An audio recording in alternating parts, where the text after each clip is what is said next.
social butterfly hack for this week is have dynamic conversations.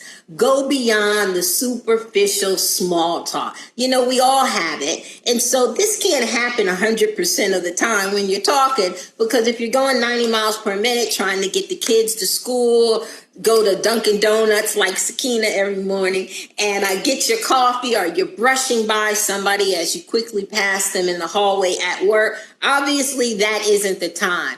But there are plenty of opportunities, whether it's at a business function, or you're out networking, or you're out for the night with friends and family, or somewhere where you're meeting new people. There are times to have dynamic conversations. And why they are important in becoming a social butterfly is that as you meet new people, you have the opportunity to learn new things that can broaden your horizons and help you identify people who could be really assets within your life. They can turn out to be your husband, your wife. They could turn out to be a good friend. They can also turn out to be a great business contact. So be patient is the first thing.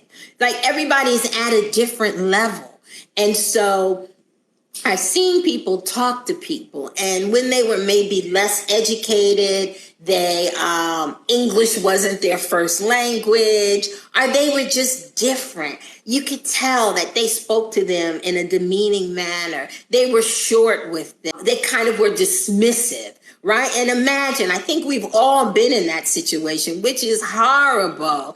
And so we, as fierce communicators, we're really extending positive energy. So that shouldn't be a part of us. So make sure, first of all, to have a dynamic conversation, that you're being patient. And then don't hesitate to lead the conversation in the direction that you want it to.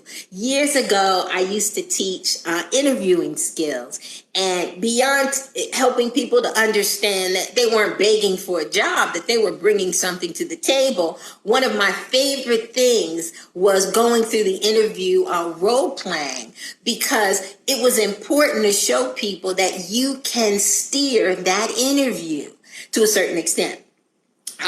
In how you answer a question, so that you're leading that other person to ask the question you want. That way you get to sell yourself, you get to market yourself, and increase your value as you have an opportunity to bring home the points that are your strongest. And so I think it's the same thing with having dynamic conversations. Again, everybody's in a different situation, so not everyone is going to be a great conversationalist, right? We've all been there where like the crickets were going and it was a lot of one answer, one word answers. Well, you be the dynamic one in this, and you ask the questions, and then steer the conversation in a way that will make it really engaging. And the thing is everybody you meet is not going to be your cup of tea. All right. So that's not what I'm saying. You're not trying to befriend the world.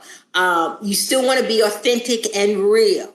And so what I have found, however, is that I've been pleasantly surprised. At times, I have found myself at several different business meetings and networking events and conferences where I absolutely knew no one. And so it was kind of up to me. Was I going to kind of hang around the walls for the day, just walk around by myself? And so really I had to learn how to become comfortable walking up to a stranger, finding something interesting to talk about, and seeing where it would go from there. And so I really want to challenge you to practice I want you to practice having a conversation, and in your answers, steering it in the direction that you would want it to go. Maybe you want to find out more about somebody, where they came from, their country. Well, when they answer, the next time that you have an opportunity to talk, make sure that you ask more in-depth questions. Or when you answer, make sure that when you want to talk maybe something that you want to share with them, that your answer is kind of a 1-2 answer, where you answer in a way that is going to draw interest for them to ask you a question to discuss that in more in depth.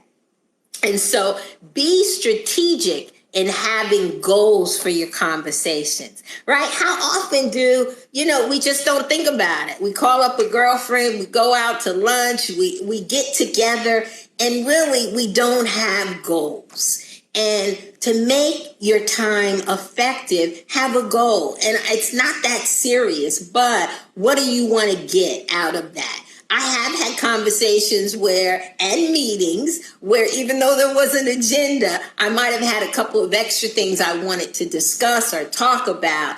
And because I did not write them down, keep them in mind, I left the meeting or the conversation without ever dealing with them. So even when you are getting together with friends, like, what is the goal? Do I want to update them? Do we want to plan for our next vacation? Do we want to see how we can maybe outreach to this other person we haven't seen?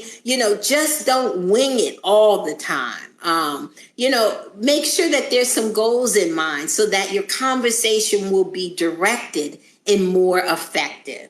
And then lastly, when appropriate, keep the conversation going. Again, we're all at different levels. And so as you are the experienced now conversationalist, other people have one answers. They'll just be in la la land. And so this is your opportunity to not ask one word answer questions. Don't ask closed questions and not give short answers, but keep exploring to see what more interesting things that you can find out.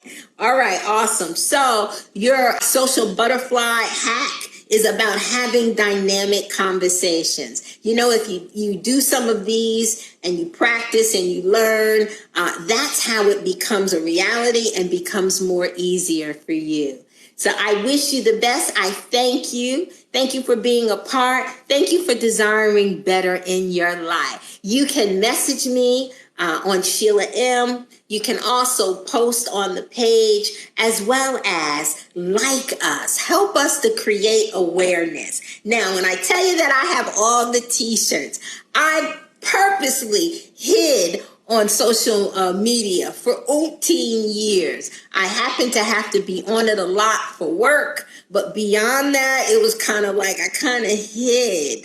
And so the reality is you can't do that with a business. And so as we're trying to touch those that have these challenges and need a safe place and need help, we need to create awareness. So I'm asking that you would like our page, join if you are struggling with communication skills and want a partner and an ally for accountability and helping you to make the best decisions and changes in your life. Certainly join Sheila M. And by liking us, you can also join Fierce Communication Nation. So you have an awesome week. Please let me know in the chat during the week. How is it going? How are you implementing these? What are some of the topics that I can talk to you about to make your journey in becoming a fierce communicator better? You have an awesome day. Take care.